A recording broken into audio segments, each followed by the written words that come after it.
Halo, bertemu lagi dengan saya Taufik. Tentunya di Knel, CTM Channel. Semoga yang nonton video ini diberikan kesehatan dan dimudahkan rizkinya, amin. Di kesempatan kali ini saya akan menceritakan tentang terowongan angker yang ada di Indonesia. Jakarta, Indonesia memang masih kental dengan beragam cerita mistis yang bahkan melegenda. Sejumlah lokasi-lokasi bersejarah juga dipercaya menyimpan cerita mistis yang membuat bulu kuduk merinding, termasuk soal terowongan yang dibangun sejak zaman dahulu. Terowongan-terowongan di bawah ini juga konon banyak disinggahi teman-teman kita dari dimensi lain, Gus. Nah, buat kamu yang penasaran dengan cerita horor, simak yuk kisah terowongan angker di bawah ini. 1. Terowongan Sasak Saat. Terowongan ini berada di daerah Cikalong Wetan, Kabupaten Bandung Barat yang terletak antara Stasiun Sasak Saat dan Stasiun Maswati. Pangandaran yang melayani Jakarta Banjar nantinya akan melewati terowongan ini.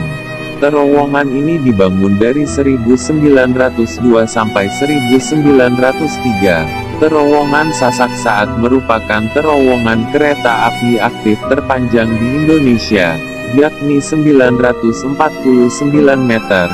Gus Agus Mulyana, pengajar pendidikan sejarah di Universitas Pendidikan Indonesia yang mengutip dari Verslag der Staatspoorwagen in Nederlands over het jaar 1902, mengatakan bahwa sebelum terowongan ini dibangun, terlebih dahulu diadakan upacara pemberian sesajen. Upacara tersebut bertujuan agar pembangunannya tidak menimbulkan hal-hal yang tidak diinginkan. Selain itu, masyarakat sekitar terowongan Sasak Saat masih percaya bahwa tempat-tempat yang mereka anggap angker ada yang menguasainya. Saat dilakukan penggalian terowongan, terdapat batuan cadas. Dinamit sebetulnya bisa digunakan untuk menghancurkannya. Namun, untuk menghindari getaran hebat yang dapat mengakibatkan longsor, maka penggalian batuan cadas itu ditembus dengan menggunakan bor. Dan lagi-lagi agar tidak terjadi getaran kuat, pengeboran pun tidak menggunakan mesin, tapi secara manual mengandalkan tenaga manusia. Para kuli yang mengerjakan pembuatan terowongan ini terdiri dari orang-orang Indonesia dan Cina. Sementara orang Eropa bertugas selaku mandor pekerja, pemborong, dan teknisi. Terowongan digali dari sisi utara dan selatan secara bersamaan, dan dikerjakan siang dan malam. Dalam pengerjaannya, Indo Agus Mulyana dalam artikel bertajuk, Kuli dan Anemer, keterlibatan orang Cina dalam pembangunan jalan kereta api di Priangan, tahun 1878 sampai tahun 1924, tidak banyak memakan korban jiwa. Hanya saja seorang kuli pribumi meninggal dunia karena tertimpa batu. 2. Terowongan Ijo. Apakah kamu pernah dengar kisah legendaris terowongan Ijo dengan keranda mayat terbangnya? Ya, terowongan yang dibangun pada tahun 1880-an ini dianggap sebagai lokasi angker yang bikin merinding.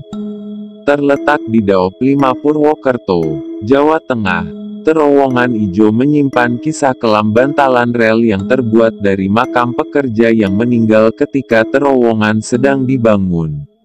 Banyak sekali para penumpang kereta yang pernah melewati terowongan ini mengaku melihat sosok pocong yang menempel pada jendela kereta. Ada juga yang mengaku melihat keranda mayat yang terbang begitu saja di area terowongan ini.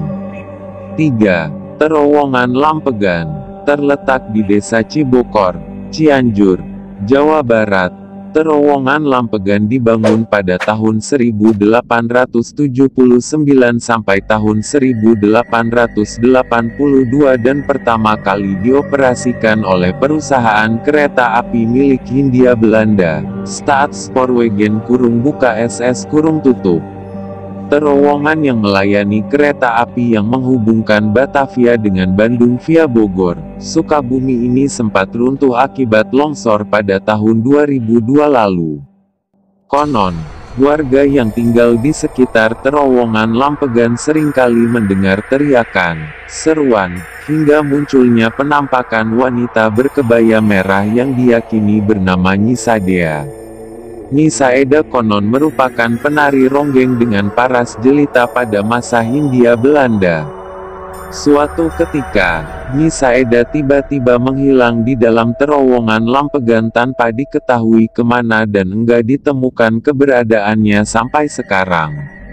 Warga sekitar mempercayai kalau Nyi Sadea dijadikan tumbal untuk penunggu terowongan sebagai syarat agar tidak mengganggu proses pembangunan. Karena selama proses pembangunan terowongan Lampegan sering ada pekerja yang meninggal. Sekian dari saya Taufik, CTM Channel. Jika kalian suka dengan video ini alangkah baiknya klik tombol like, subscribe, dan aktifkan loncengnya.